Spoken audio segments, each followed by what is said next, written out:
Hi எல்லாருக்கும் வணக்கம். Welcome back to my happy corner. நம்ம புதுசாக ஆரம்பித்த சீரிஸ் வந்து தினம் ஒரு டின்னர். இதில் வந்து என்னோடய ஃபேமிலிக்கு டெய்லி ஒவ்வொரு வகையான டின்னர் செஞ்சு தரணும்னு சொல்லிட்டு ஒரு சேலஞ்ச் பண்ணியிருக்கேன். ஸோ நேற்று வந்து என்னன்னு சொல்லி நான் ஷார்ட்ஸில் அப்லோட் பண்ணியிருந்தேன். பார்க்காதவங்க பாருங்கள். இன்றைக்கி வந்து கொஞ்சம் கூட எதிர்பார்க்காத ஒரு சூப்பர் டேஸ்ட்டான ஒரு ரெசிபி தான் வந்து இன்றைக்கி நம்ம பார்க்க போகிறோம். அந்த சூப்பரான ரெசிபி என்னன்னு பார்த்தீங்கன்னா, கோதுமை ரவை பிரியாணி. ரவையில் யாராவது பிரியாணி பண்ணுவாங்களான்னு சொல்லி நீங்கள் கேட்குறது எனக்கு தெரியுது. பட் இதை செஞ்சு பாருங்கள், அவ்வளோ டேஸ்ட்டாக இருக்கும். கண்டிப்பாக வந்து நீங்கள் எனக்கு கமெண்ட் பண்ணுவீங்க செம்மையாக இருந்துச்சுன்னு சொல்லிட்டு. இது பண்ணுறது ரொம்ப ஈஸி தான். ஃபஸ்ட்டு வந்து பேனை நல்லா சூடு பண்ணி எண்ணெய் ஊற்றிக்கோங்க. பட்டையும் பிரியாணி இலை மட்டும் போட்டுக்கலாம். அதுக்கப்புறமா வெங்காயத்தை வந்து நல்லா கட் பண்ணி போட்டு நல்லா வதக்கிடுங்க. அது கூட வந்துட்டு ஒரு டேபிள் ஸ்பூன் இஞ்சி பூண்டு பேஸ்ட்டும் போட்டு நல்லா வதக்கி எடுத்துக்கலாம். கூடவே வந்து ஒரு கைப்பிடி வந்து புதினா போட்டுக்கோங்க. இதில் வந்து ஒரு சில டிப்ஸ் எல்லாம் நான் சொல்கிறேன், அதை அப்படியே ஃபாலோ பண்ணுங்கள். உங்களுக்கு சூப்பர் டேஸ்ட்டாகவே கிடைக்கும். இதுக்கு வந்து முக்கியமாக புதினா போட்டுடணும், அது போடாமல் செஞ்சிடாதீங்க. அப்போ தான் வந்து உங்களுக்கு அந்த பிரியாணி டேஸ்ட்டு வந்து அப்படியே கிடைக்கும். இந்த பிரியாணிக்கு பார்த்தீங்கன்னா மிளகாத்தூள் சேர்க்க வேணாம். காரத்துக்கு வந்து பச்சை மிளகா மட்டும் சேர்த்துக்கோங்க. அப்போ தான் வந்து ரொம்ப டேஸ்ட்டாக இருக்கும். அதுவும் வெங்காயத்து கூட சேர்க்க வேணாம். பச்சை மிளகாவையும் தக்காளியும் சேர்த்து போட்டுக்கலாம். அப்போ தான் வந்து அது ஒரு விதமாக ஒரு சூப்பர் டேஸ்ட்டாக வந்து இருக்கும். நான் தக்காளி சேர்த்ததுக்கு அப்புறமா தான் கொஞ்சமாக உப்பு சேர்த்து நல்லா வதக்கி விட்டுக்கிறேன். ஏன்னா நான் வந்து இஞ்சி பூண்டு பேஸ்ட்லேயும் உப்பு சேர்த்து தான் அரைப்பேன். அதனால் வந்துட்டு நான் ஃபஸ்ட்டு போடலை. இப்போ பார்த்தீங்கன்னா நல்லா வதங்கிடுச்சு. வெங்காயம் தக்காளி வந்து நல்லாவே வதங்கி வந்துருச்சு. நம்ம வந்துட்டு ஃபஸ்ட்டே வந்து இதுக்கு தேவையான கேரட் பீன்ஸ் உருளைக்கிழங்க வந்து நான் வேக வச்சுருந்தேன் தனியாக. அதை வந்து எடுத்து அப்படியே இதில் கொட்டிக்கிறேன்.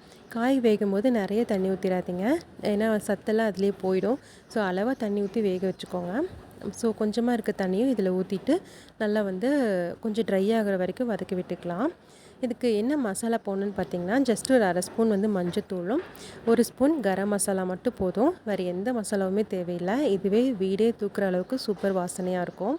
இப்போ மசாலா சேர்த்ததுக்கப்புறமா ஒரு 2 மினிட்ஸ் வந்து நல்லா வதக்கிக்கோங்க. ஏன்னா அப்போ தான் வந்துட்டு நம்ம ரவைக்கு தேவையான அளவு பக்காவாக வந்து தண்ணி ஊற்ற முடியும். இதில் இன்னொன்று முக்கியமாக ஃபாலோ பண்ண வேண்டியது அந்த தண்ணியோட மெஷர்மெண்ட் தான். நான் 1 கப் ரவை எடுத்திருந்தேன்னா அதுக்கு வந்து 2.5 கப் வந்து தண்ணி ஊற்றிருந்தேன். இது நான் ஆல்ரெடி செஞ்சு பார்த்து சூப்பரான ஒரு மெஷர்மெண்ட்டில் வரதுனால தான் உங்களுக்கு நான் ஷேர் பண்ணுறேன். இதே மெத்தட் நீங்களும் ஃபாலோ பண்ணுங்கள். நீங்கள் எந்த கப்பில் வேணால் நீங்கள் ரவை எடுத்துக்கோங்க. அதே கப்பில் வந்துட்டு ஒரு 2.5 கப் அளவு தண்ணி எடுத்துக்கோங்க. ஸோ தண்ணியெல்லாம் ஊற்றிட்டு கடைசியாக ஒரு ஹாஃப் லெமன் வந்து புழிஞ்சு விட்டுக்கோங்க. அப்போ தான் உங்களுக்கு டேஸ்ட்டு சூப்பராக இருக்கும் பிரியாணி மாதிரியே. அதே மாதிரி உப்பு வந்து கொஞ்சம் தூக்கலாக இருக்கா அப்படின்னு சொல்லி செக் பண்ணி எடுத்துக்கோங்க. அதுக்கப்புறம் தண்ணி நல்லா கொதித்து வரும்போது நீங்கள் எடுத்து வச்சுருந்த ரவையும் சேர்த்துக்கலாம். ரவை வந்து போட்டதுக்கப்புறமா நம்ம கிளறிட்டே இருக்க வேண்டியது கிடையாது. ஒரு அளவுக்கு வந்து கிளறி விட்டுட்டு நம்ம வந்து அப்படியே வந்து மூடி வச்சிடணும். அப்போ தான் வந்துட்டு எப்படி நம்ம பிரியாணி தம் போடுறோம் அந்த மாதிரி வந்துட்டு சிம்மில் வச்சு மூடி வச்சிட்டோம்னா உங்களுக்கு வந்து அந்த அப்படியே மெதுவாக இஞ்சி சூப்பராக வரும். அதுக்குன்னு ரொம்ப நேரம்லாம் ஆகாது ரவை வேகிறதுக்கு. ஒரு 2 மினிட்ஸ் தான் ஆகும். அப்பப்போ வந்து ஓப்பன் பண்ணி செக் பண்ணியும் பார்த்துக்கோங்க. உப்மானாலே ஓடுறவங்களுக்கு கூட இது ரொம்ப பிடிக்கும். ஏன்னா இதோட வாசனை டேஸ்ட்டு எல்லாமே பார்த்திங்கன்னா அப்படியே பக்கா பிரியாணி மாதிரியே தான் இருக்கும். நேற்று கூட எங்கள் வீட்டில் இது வந்து ரவையா இல்லைன்னா சிறுதானியமான்னு கேட்டாங்க. அவங்களாலே கண்டுபிடிக்க முடியல. அவ்வளோ வந்து டிஃப்ரெண்ட்டாகவும் டேஸ்ட்டாகவும் இருந்துச்சு. ஸோ என்னோடய பையனுக்கு ரவை உப்புமாலாம் பிடிக்காது. பட் இது நேற்று செஞ்சு கொடுக்கும்போது அவ்வளோ சூப்பராக சாப்பிட்ருந்தான். இப்போ வந்து நம்ம 2 மினிட்ஸ் கழித்து ஓப்பன் பண்ணி பார்க்கும்போது தண்ணி நல்லா இஞ்சிருக்கு பாருங்கள். மறுபடியும் மேலால் கொஞ்சம் இருக்க தண்ணியை வந்து ஒரு 2-3 கிளறினோம்னா அதுவும் வந்து உங்களுக்கு சூப்பராக ட்ரை ஆகி வந்துடும். இது சாப்பிட்றதுக்கு வந்து பெஸ்ட்டு காம்பினேஷன் பார்த்திங்கன்னா தயிர் பச்சடி தான். நம்ம பிரியாணிக்கெல்லாம் தயிர் பச்சடி செய்கிற மாதிரியே தான். நீங்களும் வந்து இந்த ரெசிபி வீட்டில் செஞ்சு பாருங்கள். நான் சொன்ன டிப்ஸ் எல்லாம் கரெக்டாக ஃபாலோ பண்ணிங்க. சூப்பர் டேஸ்ட்டாக வரும். ஸோ நார்மல் உப்புமா விட இந்த மாதிரி செஞ்சிங்கன்னா இப்போ நான் எப்போவுமே இதே மாதிரி தான் செய்வீங்க.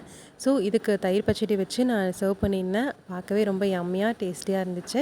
ஸோ இந்த ரெசிபி உங்களுக்கு பிடிச்சிருக்கும்னு நினைக்கிறேன். இதே மாதிரி சிம்பிளாக சீக்கிரமாக செய்கிறமான ரெசிபீஸ்க்கு வந்து நம்ம சேனலை சப்ஸ்கிரைப் பண்ணி வச்சுக்கோங்க. நாளைக்கு எபிசோட் 3ல் என்ன பண்ணுறோன்னு சொல்லி நாளைக்கு பார்க்கலாம். அது வரைக்கும் டாட்டா பாய்.